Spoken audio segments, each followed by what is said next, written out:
Hi welcome to మహా sports. IPL mega వేలంలో భారత క్రికెటర్లపై ఈసారి కాసుల వర్షం కురవడం ఖాయమంటున్నారు విశ్లేషకులు.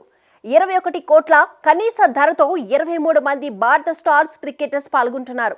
ఈ మెగా వేలంలో మొత్తం 1574 మంది ప్లేయర్లు తమ పేర్లు నమోదు చేసుకోగా 1165 మంది ఇండియా ప్లేయర్లు కూడా నమోదు చేసుకున్నారు. ఈ నెల 24-25న సౌదీ అరేబియాలోని జద్దా నగరం వేదికగా ఇండియన్ ప్రీమియర్ లీగ్ మెగా వేలానికి సమయం దగ్గర పడుతున్న కొద్దీ ఆసక్తికర విషయాలు వెల్లడవుతున్నాయి. ఇందులో భారత్ నుంచి 23 మంది ప్లేయర్లు 2 కోట్ల కనీస ధరతో పాల్గొననున్నారు. రిషబ్ పంత్, కేఎల్ రాహుల్, శ్రేయస్ అయ్యర్ వంటి స్టార్ ఆటగాళ్లతో పాటు చాలా రోజుల నుంచి జాతీయ జట్టుకు దూరమైన ఉమేష్ యాదవ్, భువనేశ్వర్ కుమార్, నటరాజన్ వంటి వాళ్లు ఈ జాబితాలో ఉన్నారు. ముంబై ఇండియన్స్ బ్యాటర్ ఇషాన్ కిషన్తో పాటు స్పిన్ ఆల్రౌండర్ కృణాల్ పాండ్యా, వెంకటేష్ అయ్యర్, దేవదత్ పడిక్కల్ కూడా తమ కనీస ధరను 2 కోట్లుగా నమోదు చేసుకోవడం విశేషం. టాప్ ఇండియన్ బౌలర్లలో శస్త్రచికిత్స అనంతరం తిరిగి కోలుకుంటున్న senior pacer Mohammed Shami, Hyderabad bowler Mohammed Siraj, Harshdeep Singh, Mukesh Kumar, Avesh Khan, Khaleel Ahmed, Harshal Patel, Deepak Chahar, Shardul Thakur, Prasidh Krishna, Washington Sundar, Ashwin, Yuzvendra Chahal కూడా ఉన్నారు. ఈ మెగా వేలంలో మొత్తం 1574 మంది ప్లేయర్లు తమ పేర్లు నమోదు చేసుకున్నారు. వేలంలో పేర్లు నమోదు చేసుకున్న వారిలో 1165 మంది భారతీయ ప్లేయర్లు, 409 మంది విదేశీయులు ఉన్నారు. దక్షిణాఫ్రికా నుంచి అత్యధికంగా 91 మంది ప్లేయర్లు పోటీలో ఉండగా ఆస్ట్రేలియా నుంచి 76, ఇంగ్లాండ్ నుంచి 52, న్యూజిలాండ్ నుంచి 39, వెస్టిండీస్ నుంచి 33 మంది ప్లేయర్లు వేలంలో పాల్గొంటున్నారు. ఇటలీ, యూఏఈ నుంచి ఒక్కో ప్లేయర్ తమ పేరు నమోదు చేసుకున్నారు. కనీస ధర నిర్ణయించుకునే అవకాశం ఆటగాళ్లదే కాగా ఒక్కో జట్టు గరిష్టంగా 25 మంది ప్లేయర్లను ఎంపిక చేసుకునే అవకాశం ఉంది. టెస్ట్ కెరీర్కి ఎక్కువ ప్రాధాన్యత ఇవ్వాలనే ఉద్దేశంతో ఇంగ్లాండ్ టెస్ట్ జట్టు సారథి బెన్ స్టోక్స్ ఈసారి ఐపీఎల్ వేలానికి దూరం కాగా అంతర్జాతీయ క్రికెట్కు వీడ్కోలు పలికిన వెటరన్ పేసర్ జేమ్స్ అండర్సన్ తొలిసారి ఐపీఎల్ వేలం కోసం 1,25,00,000 కనీస ధరతో తన పేరు నమోదు చేసుకోవడం గమనార్హం. గత వేలంలో 24,50,00,000 అత్యధిక ధర పలికిన ప్లేయర్గా నిలిచిన ఆస్ట్రేలియన్ పేసర్ మిచెల్ స్టార్క్తో పాటు మినీ వేలంలో అమ్ముడుపోనే Australia off spinner Nathan Liya 2 కోట్ల ప్రాథమిక ధరలో తమ పేర్లు నమోదు చేసుకున్నారు. 2023లో చివరిసారి ఐపీఎల్లో పాల్గొన్న ఇంగ్లాండ్ పేసర్ జోఫ్రా ఆర్చర్ కూడా 2 కోట్ల కనీస ధరతో వేలానికి వస్తున్నాడు. గత వేలంలో అమ్ముడుపోనే ఆటగాళ్ల జాబితాలో మిగిలిపోయిన ముంబై బ్యాటర్ సర్ఫరాజ్ ఖాన్తో పాటు పేలవ ఫామ్తో ముంబై రంజీ జట్టులో చోటు కోల్పోయిన పృథ్వీ షా ఈసారి వేలంలో 75 లక్షల ప్రాథమిక ధరతో తమ పేర్లు నమోదు చేసుకున్నారు. తొలిసారి Italy pacer Thomas Dhaka IPL వేలంలో తన అదృష్టాన్ని పరీక్షించుకోనున్నాడు. వేలంలో పేరు నమోదు చేసుకున్న తొలి ఇటలీ ప్లేయర్గా డ్రాకా నిలిచాడు. ఐపీఎల్ టీ20 లీగ్లో ముంబై ఇండియన్స్ ఫ్రాంచైజీకి చెందిన ముంబై ఎమిరేట్స్ జట్టుకు డ్రాకా ఆడాడు. ఈ ఏడాది టీ20 ప్రపంచ కప్ సందర్భంగా ఆకట్టుకున్న భారత సంతతికి చెందిన అమెరికా బౌలర్ సౌరభ్ నేత్రవల్కర్పై అందరి దృష్టి నిలవనుంది. అండర్-19 స్థాయిలో భారత్కు ప్రాతినిధ్యం వహించి ఆ తరువాత మెరుగైన ఉపాధి కోసం అమెరికా వెళ్లి స్థిరపడి అక్కడ అటు ఉద్యోగంతో పాటు ఇటు కెరీర్లో రాణిస్తున్న నేత్రవాల్కర్ కూడా 30 లక్షల ప్రాథమిక ధరతో వేలానికి వస్తున్నాడు. దీంతో ఈసారి మెగా వేలంలో ప్లేయర్లపై కాసుల వర్షం కురవనుంది. బోర్డర్ గవాస్కర్ సిరీస్ లో తొలి టెస్ట్ ను రోహిత్ శర్మ మిస్ అయితే అతని స్థానంలో ఆడే ఓపెనర్ ఎవరు? అభిమన్యు ఈశ్వరనా, కేఎల్ రాహుల? కంగారు గడ్డపై ఇండియా ఏ జట్టు? అనధికార టెస్ట్ సిరీస్ సందర్భంగా వరల్డ్ క్రికెట్లో ఇదే చర్చ. అయితే దీనిపై కన్ఫ్యూజన్ మరింతగా పెరిగింది. గురువారం ఉదయమే ఆరంభమైన ఈ టెస్ట్లో ఓపెనర్లుగా వచ్చిన కేఎల్ రాహుల్తో పాటు అభిమన్యు కూడా విఫలమయ్యాడు. ఆసీస్ సిరీస్లో ఓపెనర్ స్థానం దక్కించుకునేందుకు మళ్లీ టీమిండియాలో చోటు సాధించాలని భావిస్తున్న కేఎల్ రాహుల్ ప్రయత్నాలకు పెద్ద దెబ్బ. తొలి అనధికార టెస్టులో 7 వికెట్లతో చిత్తైన భారత్ ఏ జట్టు రెండో టెస్టులోనూ దారుణ ప్రదర్శన చేస్తోంది. మ్యాచ్ ఆరంభానికి ముందే ఓపెనర్ స్థానంపై పెద్ద చర్చ జరిగింది. సహజంగానే అందరి దృష్టి కేఎల్ రాహుల్పైనే నిలిచింది.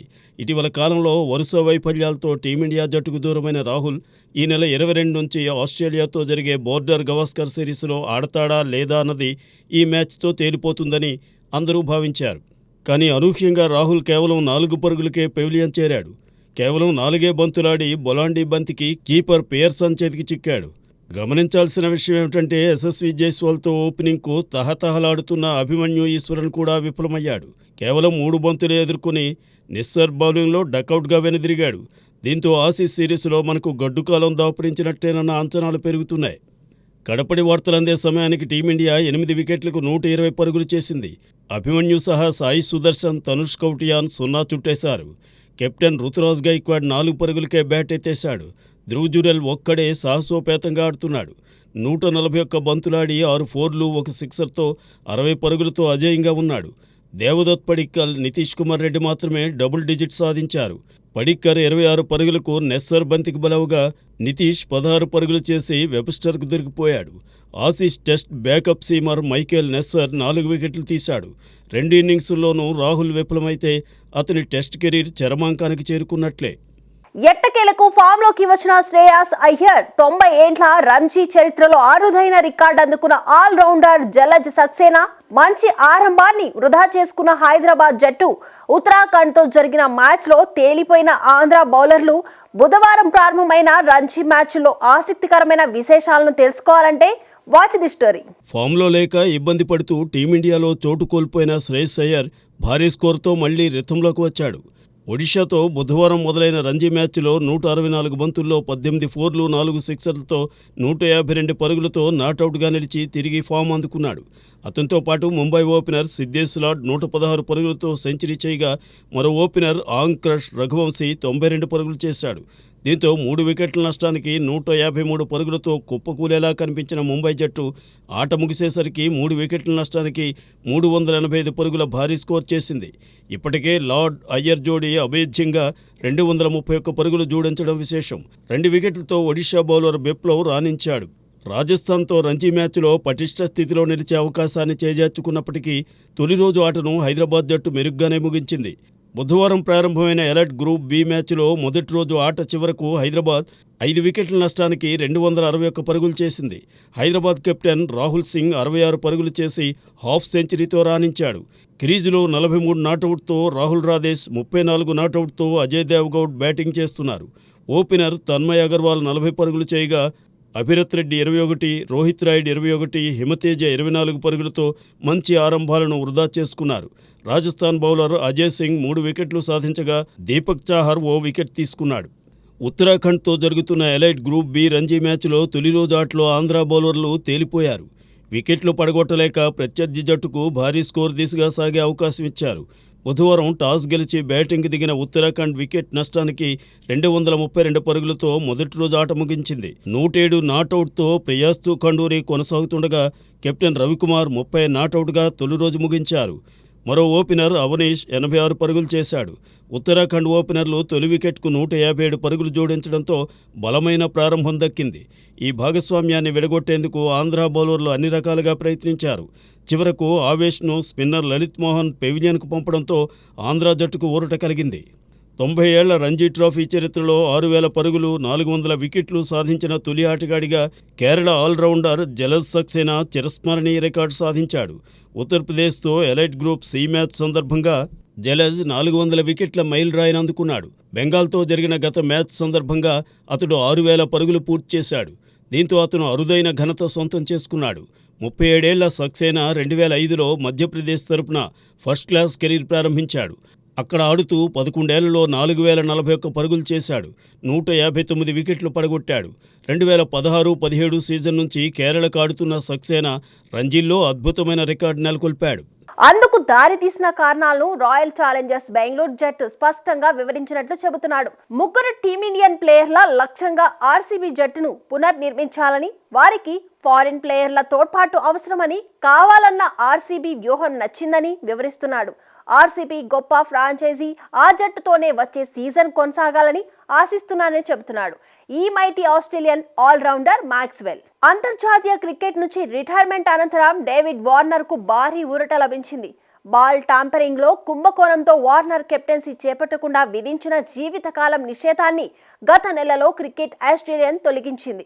దీంతో 6 ఏళ్ల అనంతరం Australia star batter David Warner తిరిగి నాయకత్వ బాధ్యతలు అందుకున్నాడు. బిగ్ బాస్ లీగ్ జట్టు సిడ్నీ థండర్ కెప్టెన్ గా అతన్ని యాజమాన్యం నియమించింది. మళ్లీ సారథిగా రావడం సంతోషాన్ని కలిగిస్తుందని అంటున్నాడు వార్నర్. 2018లో దక్షిణాఫ్రికాలో టెస్ట్ మ్యాచ్ సందర్భంగా బాల్ ట్యాంపరింగ్ కు పాల్పడినందుకు అప్పట్లో వార్నర్ ఏడాది నిషేధానికి గురయ్యాడు. స్మిత్, బ్యాన్ క్రాఫ్ట్లపై కూడా నిషేధం వేటు పడింది. క్రికెట్లో ఎప్పుడేం జరుగుతుందో ఎవరూ చెప్పలేం అన్నదానికి మరో ఉదాహరణగా బంగ్లాదేశ్ ఆఫ్ఘనిస్తాన్ జట్ల మధ్య జరిగిన వన్డే మ్యాచ్ నిలిచింది. బంగ్లాదేశ్ లక్ష్యం 236 కాగా ఒక్క దశలో ఇంకా సగం ఓవర్లు మిగిలుండగా ఆ జట్టు స్కోర్ 2 వికెట్ల నష్టానికి 120 ఉంది. ఇంకా సగం ఓవర్లుండగా 8 వికెట్లు చేతిలో ఉన్న బంగ్లా చేయాల్సింది 116 పరుగులే. దీంతో బంగ్లా తేలిగ్గానే గెలిచేసింది అనుకుంటున్నారు. కానీ ఆఫ్ఘనిస్తాన్ స్పిన్నర్ల గజన్పర్ 26 పరుగులకు 6 వికెట్లు, రషీద్ ఖాన్ 2 వికెట్లతో చెలరేగడంతో వీరిద్దరి ధాటికి బంగ్లాదేశ్ జట్టు పేకమేడను తలపించింది. కేవలం 23 పరుగులు తేడాతోనే వరుసగా 8 వికెట్లు కోల్పోయి 143కి కుప్పకూలింది. 3 వన్డేల సిరీస్ తొలి మ్యాచ్లో 92 పరుగుల తేడాతో చిత్తయింది. మొదట ఆఫ్ఘాన్ జట్టు 49.4 ఓవర్లలో 235 పరుగులకు ఆలౌట్ అయింది. ఆస్ట్రేలియా గడ్డపై వరుసగా 3వ టెస్టు సిరీస్ విజయమే లక్ష్యంగా అడుగు పెడుతున్న టీమిండియాను నిలువరించే లక్ష్యంగా కంగారు జట్టు పావులు కదుపుతుంది. బోర్డర్ గవాస్కర్ ట్రోఫీలో భారత జట్టుకు కీలకమైన జస్ప్రీత్ బుమ్రాను కట్టడి చేస్తే విజయం వస్తుందని భావిస్తుంది. అతడి ప్రదర్శనపైనే టీమిండియా విజయావకాశాలు కూడా ఆధారపడి ఉన్న నేపథ్యంలో కంగారు వ్యూహాలపై ఆసక్తి నెలకొంది. బోర్డర్ గవాస్కర్ ట్రోఫీ ఇటు భారత్తో పాటు అటు ఆస్ట్రేలియాకు అత్యంత కీలకంగా మారింది. ప్రపంచ టెస్ట్ ఛాంపియన్షిప్ ఫైనల్కు చేరుకోవాలంటే సిరీస్ విజయంతో పాటు ఒక్క మ్యాచ్ కూడా ఓడిపోకూడదు. దీంతో ఈ సిరీస్లో అందరి దృష్టి బుమ్రాపైనే ఉంది. అతన్ని అడ్డుకోవడంపైనే ఆసీస్ అవకాశాలు ఆధారపడి ఉండగా టీమిండియా గెలవాలన్నా బుమ్రా రాణించాల్సి ఉంది. ఈ క్రమంలో బుమ్రాను కట్టడి చేసేందుకు ఆస్ట్రేలియా ఓ మాస్టర్ ప్లాన్ వేసినట్లు తెలుస్తోంది. టెస్టు షెడ్యూల్ చూస్తే అలానే అర్థమయ్యేలా కనిపిస్తోంది. పెర్త్ వేదికగా జరిగే మ్యాచ్లో వేడి దెబ్బకు బుమ్రా ఉడికిపోయేలా ప్రణాళికను రూపొందించినట్లు తెలుస్తోంది. సాధారణంగా అతడే ఎక్కువ ఓవర్లు వేయాల్సి ఉంటుంది. కానీ అక్కడి పరిస్థితులు అందుకు సహకరించవు. అందుకే అతన్ని తొలి టెస్టులోనే అలసిపోయేలా చేసేందుకు షెడ్యూల్ చేసినట్లుగా కనిపిస్తోంది. ఆ తరువాత వరుసగా అడిలైడ్, బ్రిస్బేన్లోనూ బుమ్రాపై భారం పడేలా మ్యాచ్లను షెడ్యూల్ చేశారు. ఈ మ్యాచ్ల్లో ఇతర బౌలర్ల నుంచి సహకారం లేకపోతే మాత్రం బుమ్రాపైనే ఎక్కువ భారం పడనుంది. ప్రతి మ్యాచ్లో బుమ్రానే ఎక్కువ ఓవర్లు వేయాల్సి ఉంటుంది. భారత జట్టులో బుమ్రా కాకుండా మిగతా పేసర్ల పరిస్థితి అంతర్జాతీయ స్థాయిలో ఎక్కువ అనుభవం లేకపోవడం కాస్త ఇబ్బందికరంగా మారనుంది. షమి ఉండుంటే టీమిండియాను అడ్డుకోవడం ఆసీస్ కష్టంగా మారేది. ఆస్ట్రేలియాలో భారత గత 2 సిరీస్లను గెలవడంలో బుమ్రా కీలక భాగస్వామి. ఆసీస్లో 7 టెస్టులాడిన బుమ్రా 32 వికెట్లు పడగొట్టాడు. ఇందులో ఒకసారి 5 వికెట్ల ప్రదర్శన ఉంది. 2018లోనే 33 పరుగులకు 6 వికెట్లు తీసుకుని అత్యుత్తమ బౌలింగ్ గణాంకాలను నమోదు చేశాడు. ఒకే మ్యాచ్లో 9 వికెట్లు తీసిన ఘనతను బుమ్రా సొంతం చేసుకున్నాడు.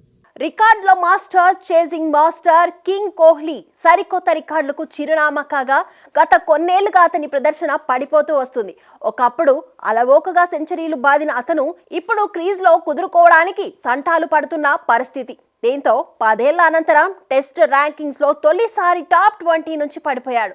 ఇప్పుడు అతని దశ తిరోగమనంలోకి వెళుతున్న పరిస్థితి కనిపిస్తుంది. విరాట్ కోహ్లీ అంటే రికార్డులకు చిరునామా, పరుగుల రారాజుగా పేరు. కానీ కొన్నేళ్లుగా అతని ప్రదర్శన పడిపోతూ వస్తోంది. ఒకప్పుడు అలవోగ్గా సెంచరీలు బాదిన అతను ఇప్పుడు క్రీజులో కుదురుకోవడానికి తంటాలు పడుతున్నాడు. గతంలో అన్ని ఫార్మాట్లోనూ నెంబర్ 1 ర్యాంక్ అందుకున్న తొలి భారత ఆటగాడిగా నిలిచిన అతను ప్రస్తుతం ర్యాంకింగ్స్లో దిగజారుతున్నాడు. బుధవారం ఐసీసీ ప్రకటించిన టెస్ట్ బ్యాటర్ల ర్యాంకింగ్స్లో అతను 22వ స్థానానికి పడిపోయాడు. దశాబ్ద కాలంలో టాప్ 20 నుంచి కోహ్లీ స్థానం గల్లంతవడం ఇదే తొలిసారి. చివరగా 2014 డిసెంబర్లో అతను 20 లోపు స్థానాల్లో చోటు దక్కించుకోలేదు. అప్పుడు ఇంగ్లాండ్ పర్యటనలో 5 టెస్టుల సిరీస్లో కేవలం 13.4 సగటు మాత్రమే నమోదు చేయడంతో ర్యాంకుల్లో పతనమయ్యాడు. ఆ తరువాత గొప్పగా పుంజుకున్న కోహ్లీ 2018లో నెంబర్ 1 టెస్ట్ బ్యాటర్గా ఎదిగాడు. ఇప్పుడు న్యూజిలాండ్తో సిరీస్లో 15.50 సగటుతో 93 పరుగులే చేయడంతో మరోసారి ర్యాంకుల్లో పడిపోయాడు. రెండో స్థానంలో ఉన్న పోలాండ్ భామ స్వైటెక్ తాజా WTA ఫైనల్స్ టోర్నీలో ఓడిపోవడంతో సబలెంకా అగ్రస్థానానికి డోకా లేకుండా పోయింది. గతేడాది సెప్టెంబర్లో సబలెంకా తొలిసారి మొదటి ర్యాంకును దక్కించుకుంది. కానీ ఆ ఏడాది WTA ఫైనల్స్లో గెలిచిన స్వైటెక్కు ఆ ర్యాంకును కోల్పోయింది. ఈసారి అక్టోబర్లో మళ్లీ అగ్రస్థానాన్ని సబలెంకా దక్కించుకుంది. ఈ సీజన్లో ఇప్పటి వరకు ఆమె గెలుపోటములు 56-12గా ఉన్నాయి. అలాగే ఈ ఏడాది ఆస్ట్రేలియన్ ఓపెన్, యుఎస్ ఓపెన్ టైటిళ్లను ఆమె సొంతం చేసుకుంది. WTA ఫైనల్స్ టోర్నీలో అమెరికా సంచలనం కోకో గాఫ్ సెమీస్లో అడుగుపెట్టింది. 6-3, 6-4తో ప్రపంచ నెంబర్ 1 ర్యాంకర్ స్పైటన్ ను ఓడించి సంచలన విజయంతో ముందంజ వేసింది. 13 మ్యాచ్ల్లో స్వైటెక్ పై గాపుకు ఇది రెండో విజయం మాత్రమే కావడం విశేషం. 2023 సిన్సినాటి ఓపెన్ తర్వాత ఇదే తొలి గెలుపు. మరోవైపు 6-3, 6-3తో పెగులాను ఓడించిన క్రిజికోవా టైటిల్ ఆశలను సజీవంగా ఉంచుకుంది. అయితే ఈ ఓటమితో పెగులా టోర్నీ నుంచి నిష్క్రమించింది. భారత స్టార్ జువెలియన్ థ్రోయర్ నీరజ్ చోప్రా తన కోచ్ క్లాస్ బార్డోనీస్ కు భావోద్వేగ వీడ్కోలు పలికాడు. 5 ఏళ్లుగా నీరజ్ కు కోచ్ గా ఉంటున్న 75 ఏళ్ల బార్డోనీస్ కుటుంబ కారణాలతో చోప్రాతో భాగస్వామ్యానికి ముగింపు పలికాడు. ప్రతి పోటీకి మానసికంగా, శారీరకంగా సిద్ధంగా ఉండడం కోసం బార్డోనీసన్ ఎంతో శ్రమించాడని చోప్రా అంటున్నాడు. నేను గాయంతో ఇబ్బంది పడ్డ రోజుల్లో నాకు అండగా నిలిచారు. ఎత్తుపల్లాల్లో నాకు తోడుగా ఉన్నారని తన కోచ్కు ఎక్స్ వేదికగా కృతజ్ఞతలు తెలిపాడు. బార్డోనీస్ కోచ్గా ఉన్నప్పుడే నీరజ్ టోక్యోలో ఒలింపిక్స్ స్వర్ణం, పారిస్ ఒలింపిక్స్లో రజతం గెలిచాడు. ప్రపంచ ఛాంపియన్గా, డైమండ్ లీగ్ ఛాంపియన్గా నిలిచాడు. ఇవి ఇప్పటివరకు నా మహా స్పోర్ట్స్ కథనాలు. కీప్ వాచింగ్ మహా మ్యాక్స్.